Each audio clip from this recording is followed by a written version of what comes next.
Hi welcome to SNB vlogs. അപ്പോൾ കുറേ ദിവസമായിട്ട് നമ്മൾ ഫിഷിങ്ങിന് പോയിട്ടില്ല. അപ്പോൾ നമ്മൾ ഇന്ന് ചെറിയൊരു ഫിഷിങ്ങിന് കേട്ടോ. നമുക്ക് ചേച്ചിയുടെ വീട്ടിലെത്തുമ്പോൾ ഏതാണ്ട് ഇന്ന് നേരം വൈകിട്ടുണ്ടായിരുന്നു. അപ്പോൾ പിന്നെ നമുക്ക് കൂടുതൽ സമയമില്ല, കുറച്ച് സമയമേ ഉള്ളൂ. അപ്പോൾ ഞാൻ ഉപയോഗിക്കുന്നത് സുമോളിയുടെ ഗൾഫ് സീ ആണ് ഉപയോഗിക്കുന്നത്. ലൈറ്റ് റോഡാണ്, ലൈറ്റ് ടാക്കിൾസ് ആണ്, കംപ്ലീറ്റ് ലൈറ്റ് വെയിറ്റ് ഫിഷിംഗ് ആണ് കിട്ടുന്നത്. അപ്പോൾ നമുക്ക് നേരെ വീഡിയോയിലേക്ക് പോകാം. Okay, by.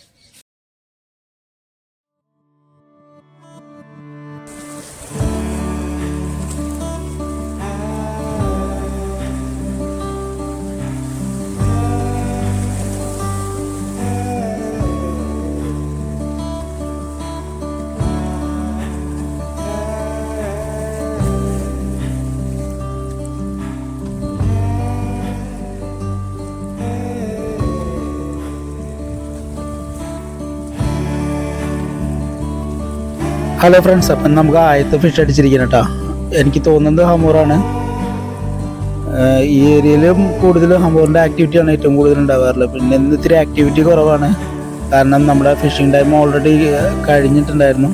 അങ്ങനെ ഇരിക്കുമ്പോഴാണ് നമുക്ക് അപ്രതീക്ഷിതമായിട്ടൊരു അടി വീണത്. അടിയിൽ നമുക്ക് നല്ലൊരു പുള്ളിങ് ആയിരുന്നു കേട്ടോ. നല്ല പുള്ളിങ് വെച്ചാൽ നല്ലൊരു പുള്ളിങ് ആയിരുന്നു. നല്ലൊരു പുള്ളിങ്ങും പിന്നെ ഒരു പെടച്ചിലും കണ്ടായിരുന്നു. പിന്നെ അതേപോലെ തന്നെ ഇത് രക്ഷപ്പെടാൻ വേണ്ടിയിട്ട് കല്ലിൻ്റെ ഇടയിലേക്കും അതേപോലെ തീരത്തേക്കൊക്കെ ഓടുന്നുണ്ട്. അപ്പോൾ ഞാൻ മനസ്സുകൊണ്ട് വിചാരിച്ചു അതൊരു ചെറിയ തിരണ്ടി ആയിരിക്കണം എന്നാണ് വിചാരിച്ചത്. പക്ഷേ നമ്മുടെ വിശ്വാസം എല്ലാം കാറ്റി പറത്തിക്കൊണ്ട് നമുക്ക് അടിച്ച സാധനത്തിനെ ഇപ്പോൾ കാണിച്ചിട്ടാ.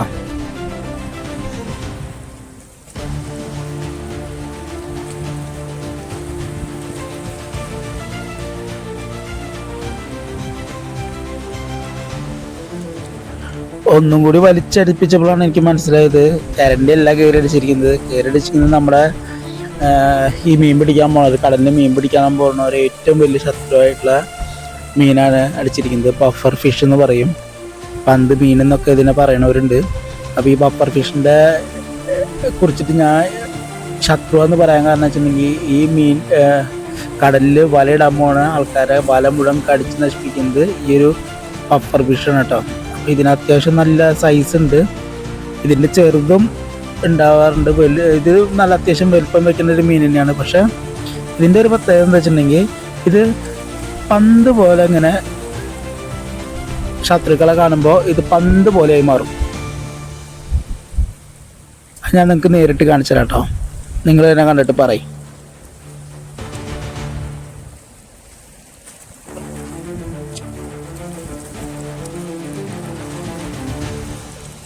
മുതലാണ്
അപ്പോൾ ഇതാണ് കേട്ടോ ആ ഒരു വില്ലൻ.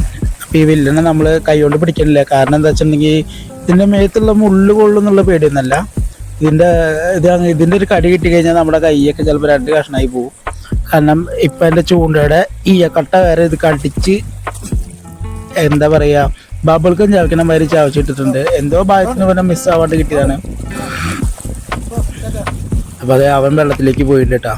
ഈ ബഫർ ഫിഷിൻ്റെ ഒരു എടുത്തു പറയേണ്ട ഒരു കാര്യമുണ്ട്. അത് ബഫർ ഫിഷിൻ്റെ അല്ല, ആക്ച്വലി ഈ ബഫർ ഫിഷിനെ നമ്മുടെ ഡോൾഫിൻസ് ഉണ്ടല്ലോ, ഡോൾഫിൻസ് ഒരുപാട് വേട്ടയാടും. ആ ഒരു വേട്ടയാടുന്നതിനെ തിന്നാൻ വേണ്ടിയിട്ടല്ല, ഇതിനെ കടിച്ചു പിടിച്ചിട്ട് ഇതിൻ്റെ മേലുള്ള ഒരു വിഷാംശം ഉണ്ട്. ആ വിഷാംശം അവർ ഒരു ലഹരി പോലെ ഉപയോഗിക്കുന്ന ഒരു കൂട്ടരാണ് ഡോൾഫിൻസ്. അപ്പൊ ഇവര് ഇതിനെ കടിച്ചു പിടിച്ചിട്ട് നമ്മള് കടലിൽ കൂടെ കിറങ്ങി നടക്കുക എന്ന് പറയും.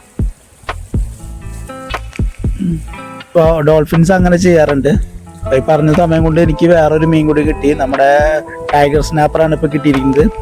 എനിക്കതിനെ വിശദമായിട്ട് കാണിച്ചു തരാനൊന്നും പറ്റില്ല, കാരണം ഓൾറെഡി നമ്മൾ സമയമൊക്കെ കഴിഞ്ഞു, ഇരുട്ടായി തുടങ്ങി. അതുകൊണ്ട് ഞാനിപ്പോൾ ഇതിനെ കിട്ടിയതിനെ ഞാൻ സഞ്ചിയിലെടുത്തിട്ടാണ് കേട്ടോ. എന്നിട്ട് നമ്മൾ കുറേ നേരം കാസ്റ്റ് ചെയ്ത് നോക്കി, കാസ്റ്റ് ചെയ്തിട്ട് രക്ഷയൊന്നുമില്ല. അപ്പോൾ തോന്നി ഇനി മതിയാക്കുന്നതാണ് നല്ലത്. അപ്പം നമുക്ക് ഇന്നത്തെ വീഡിയോ ഏതാണ്ട് വൈൻഡപ്പ് ചെയ്യാറായിട്ടുള്ള സമയമായിട്ട് കേട്ടോ. അങ്ങ് ദൂരെ വിളക്കുകളൊക്കെ തെളിഞ്ഞു തുടങ്ങി. നമുക്ക് നമ്മുടെ വീട്ടിലേക്ക് പോയിട്ട് ചായയും കുടിച്ച് കിടന്നുറങ്ങാം. ബായ്.